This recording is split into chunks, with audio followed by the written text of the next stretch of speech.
Today what you see here is what I consider the Detroit Black Lives Matter Memorial. It was an opportunity for me and my family and my friends to express in our own way the way we wanted to remember these individuals who have died. Some of them died in the midst of what we now know as the Black Lives Matter movement. Some of them died before in the civil rights movement, and some of those were looking for voting rights. And so as we look at the whole totality of the struggle of the African American experience, these images and these names remember some of those individuals, not all of them, but a collection of some that I think that we should not forget. Yeah, so when I heard what John was doing, and John's a friend, so that's how I came to hear about it, I thought about right after George Floyd's death and all of the families and households in Ann Arbor were putting out so many signs, you know, Black Lives Matter signs, and there was so much solidarity.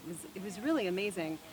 But I know from my own experience, everyone's lived experience differs, and what John was doing really was kind of taking it to another level that evoked the conversations that we need to have, that often a sign doesn't really provoke.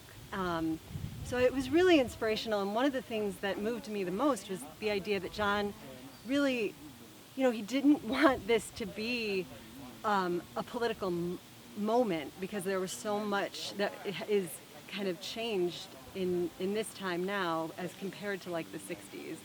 And so I said, well, what if we took it to Ann Arbor and we actually created a moving memorial so that it's, you know, in our yard for 3 or 4 weeks and others. And if we can get 20 people to sign up now, we ensure the conversation is going well into next fall, and hopefully beyond next fall and beyond just Ann Arbor and elsewhere. So that's where we're at today.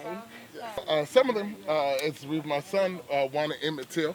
As an 8th grader last school year, they learned about Emmett Till, and then he went to the African American History Museum in D.C.